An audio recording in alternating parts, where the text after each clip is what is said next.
जय माता जी की। कन्या पूजन कब करना चाहिए? कन्याएं नहीं मिल रही हैं, कैसे पूजा करें? 2 से 10 वर्ष की कन्या का पूजन क्यों किया जाता है? नवरात्र का पारण कब करना चाहिए? दशहरा से जुड़ी कुछ महत्वपूर्ण बातों के बारे में पूरी जानकारी। अगर आप मंदिरों में कन्याओं को भोजन खिला रहे हैं तो किस बात का ध्यान रखें, इसके बारे में मेरी वीडियो है, उसको देखिए। कन्या पूजन नवरात्रि व्रत का महत्वपूर्ण भाग है। कुमारी कन्याएं जगत जननी जगदम्बा का प्रत्यक्ष रूप मानी गई हैं। कन्या पूजन के लिए सामर्थ्य हो और कन्याएं मिल सकें तो 9 दिन तक 9, 5, 7, 3 या 2 कन्या को देवी मानकर पूजा करके भोजन कराना चाहिए, दक्षिणा देनी चाहिए। इसलिए देवी जी के व्रत में कुंवारी कन्याओं का पूजन बहुत आवश्यक माना गया है। अष्टमी या नवमी के दिन कन्या पूजन करने का विधान है, क्योंकि अष्टमी महाअष्टमी है और नवमी महानवमी है। इन दोनों दिन कन्या पूजन कर सकते हैं।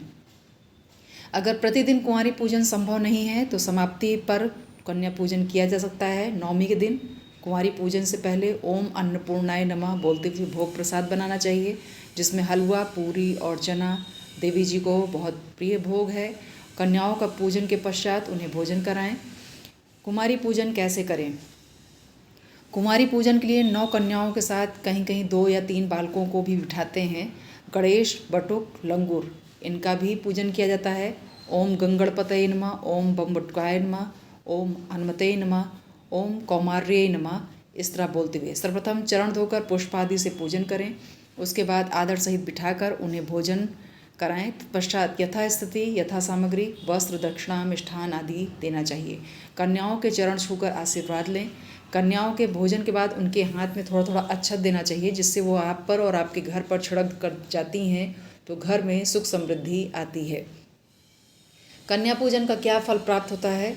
शास्त्र में 2 से 10 वर्ष तक की कन्या के पूजन का विधान बताया गया है। 1 कन्या की पूजा करने से ऐश्वर्य प्राप्त होता है। 2 कन्या भोग और मोक्ष की प्राप्ति, 3 कन्या धर्म अर्थ काम, 4 कन्या राजपद प्राप्त होता है, 5 कन्या विद्या, 6 कन्या सिद्धि की प्राप्ति, 7 कन्या राज्य, 8 कन्या संपदा की प्राप्ति, 9 कन्या पृथ्वी की समस्त वस्तुएं प्राप्त होती हैं, अर्थात सभी कामनाएं पूरी होती हैं। इसलिए 1, 2, 3 जो मिले कन्या पूजन करना चाहिए। 2 से 10 वर्ष की कन्याएं देवी के किस रूप में आती हैं, इसको जानिए। 2 वर्ष की कन्या कौमारी, 3 वर्ष त्रिमूर्ति, 4 वर्ष कल्याणी, 5 वर्ष रोहिणी, 6 वर्ष काली, 7 वर्ष चंडिका, 8 वर्ष शांभवी, 9 वर्ष दुर्गा, 10 वर्ष की कन्या सुभद्रा स्वरूपा होती है। इसलिए शास्त्र में 2 से 10 वर्ष की कन्या को कन्या पूजन के लिए योग्य माना जाता है। कन्याएं नहीं मिलती तो क्या करें? जैसा कि ऊपर बताया गया है, 1 कन्या, 2 कन्या, 3 कन्या खिलाने का क्या फल है।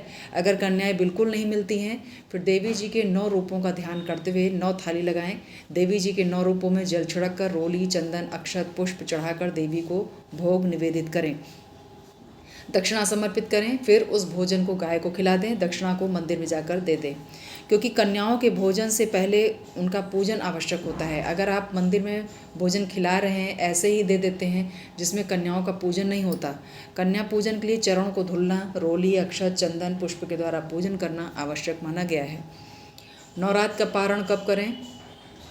नवरात्र के पहले और अष्टमी के दिन जो लोग व्रत रखते हैं नवमी को पारण कर लेते हैं, लेकिन जो पूरा 9 दिन व्रत रखते हैं उनके 2 मत हैं। कुछ लोग नवमी के चौथे चरण में पारण कर लेते हैं, लेकिन कुछ लोग नवरात्रि तक व्रत रखने के बाद 10वें दिन पारण करते हैं। 10वीं के दिन पारण करने में एक बात का विशेष ध्यान रखें कि एकादशी में पारण नहीं करना चाहिए। कभी कभी 10वीं के दिन एकादशी लग जाती है, तो समय का विशेष ध्यान रखना जरूरी है। दशहरा से जुड़ी कुछ महत्वपूर्ण बातें कौन कौन सी हैं? हमारे भारत देश में दशहरा का पर्व बहुत हर्षोल्लास के साथ मनाया जाता है। कोने कोने में इस पर्व पर रामलीलाएं होती हैं, जो आज के दिन रावण दहन के साथ समाप्त होती हैं। सूर्यास्त होते ही रावण, कुंभकर्ण और मेघनाथ के पुतले जलाए जाते हैं। क्योंकि माँ दुर्गा की भी पूजा इस दिन होती है, इसलिए इसे विजयदशमी कहते हैं, और इसका नाम विजयदशमी इसीलिए है। दशहरा के दिन श्री रामचंद्र जी ने रावण का वध किया और इसलिए भी इसे विजयदशमी कहा जाता है। क्योंकि रावण महाबलशाली था, सीता हरण के बाद राम ने रावण के वध की प्रतिज्ञा कर ली थी, लेकिन बाद में उन्हें दुविधा हुई कि इनको मारना कैसे संभव हो सकता है। नारद जी ने श्री राम जी को देवी जी की उपासना के लिए कहा और राम जी ने किया। सबसे पहले शारदीय नवरात्र व्रत श्री राम जी ने किया और उन्हें सफलता हासिल हुई। विजयदशमी के दिन रावण मारा गया, इसलिए दशहरा विजय उत्सव है। इसको अबूझ मुहूर्त की तिथि मानते हैं। इस दिन किसी भी कार्य को, शुभ कार्य को कर सकते हैं, लेकिन विवाह आदि के लिए मुहूर्त का विचार करवा लेना चाहिए। दशहरा नवमी युक्त 10वीं और प्रदोष काल को सर्वोत्तम माना गया है। इस दिन नवरात्र की देवी जी का विसर्जन होता है।